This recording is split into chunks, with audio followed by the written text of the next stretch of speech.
uyu munsi Papa Francis yamaze gushyingurwa.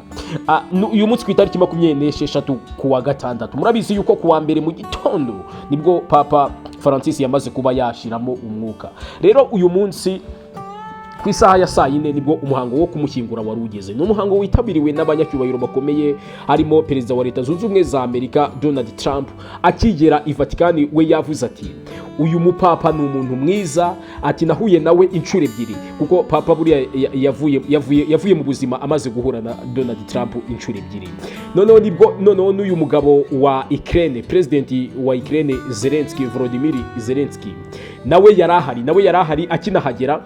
Abantu benshi bamwishimiye bavuga bati noneho ni byiza ko Zelensky na Trump bari kuza bataje guhangana. Muribuka yuko mu kwezi kwa kabiri mu minsi ishize aribwo bagerageje kuba babwirana amagambo muri White House kubyerekeranye no guhagarika iriya ntambara y'Uburusiya ndetse na Ukraine.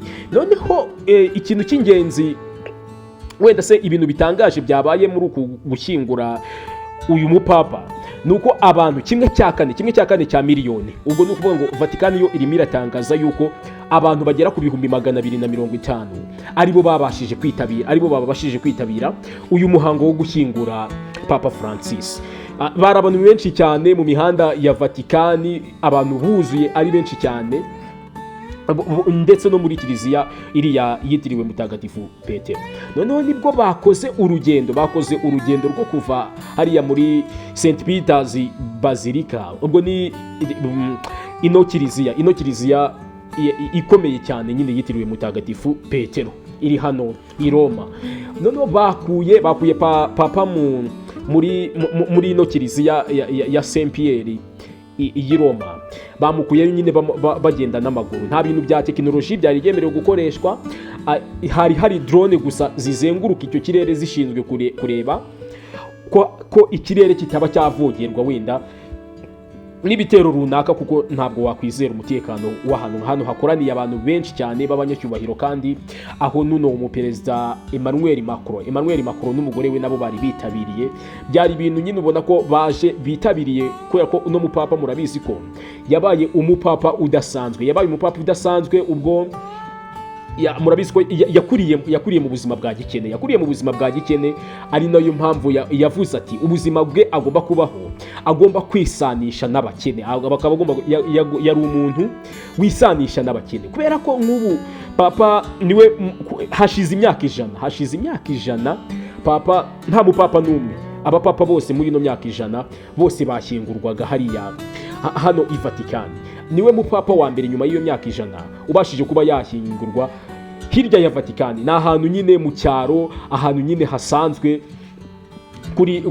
muri chapelle yakundaga gusengeramo iriya Saint Martha. Ni ukuvuga ngo we iyo yavaga wenda mu ruzinduko, kumwe yagiye mu ivugabutumwa cyangwa se gusura abayoboke ba Kiliziya Gatolika, iyo yageraga i Vatican yahitaga akigera i Roma ariya mu Butaliyani, we yahitaga ajya muri iyo chapelle ya Saint Martha. Niyo mpamvu yavuze ati ngewe nimpfa muzaba ariho muzankingura. Noneho ikindi kintu gisa nkaho kidasanzwe wenda ku bandi bapapa bagiye bava muri ubu buzima, ubundi ni itegeko, riba ari itegeko yuko niba papa muri wa muhango wo kumushyingura cyangwa se muri wa muhango nyine wo kumushyingura biri kuba hari etape bagiramo nyine bari kuvuga wenda ibintu byamuranze bikeya. Abantu bateruye umurambo wa papa cyangwa se iriya sanduku ya papa abarimo, ubundi baba bagombaga kuba bahagaze bateruye iyo sanduku, bateruye nyine iyo sanduku, ayo magambo akabanza kavugwa byose, noneho byarangira bakabona kuba bamushyira hasi. Nyine ubona ko ari ibintu abapapa bagiye bashyiraho bisa nkaho nyine ari ukwerekana ko bari ku rwego rwo hejuru rutandukanye n'urw'abandi bantu.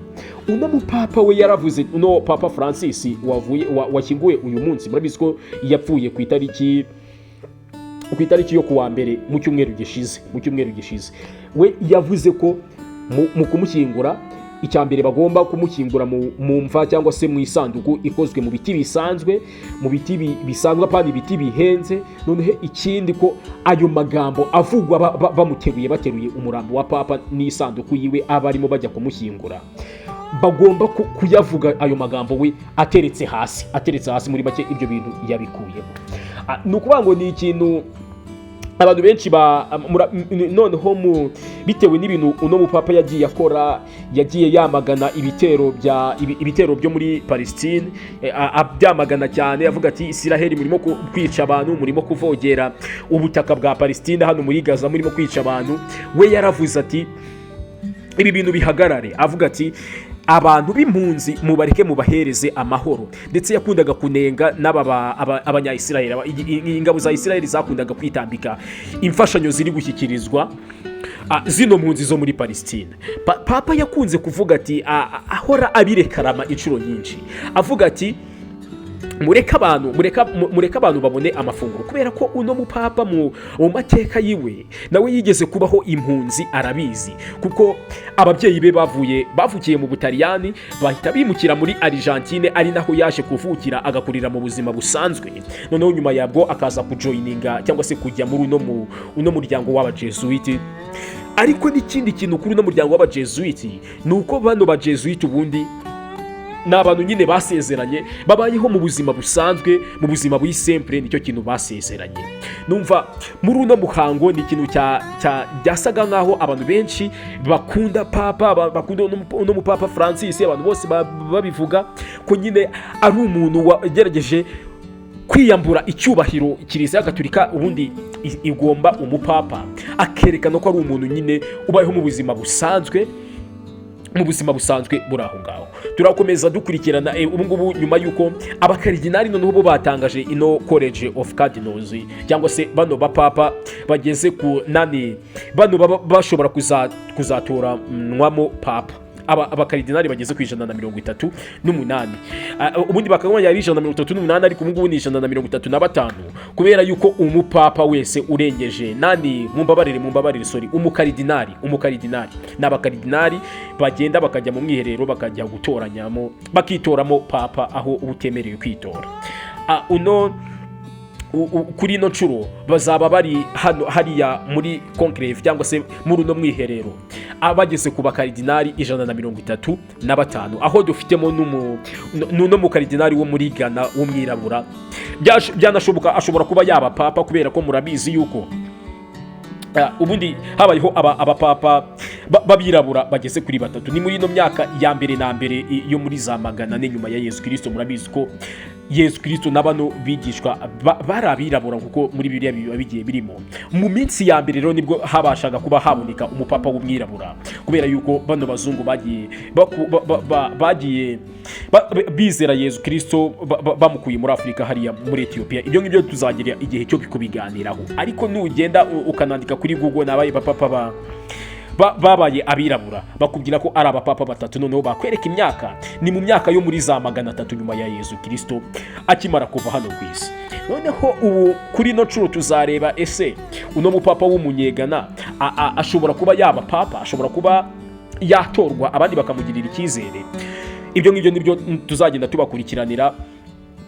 Urumva tugiye gukomeza tureba ese gahunda yo kuba batora undi mupapa imeze gute, byose tubibakurikiranira hano umunsi ku wundi.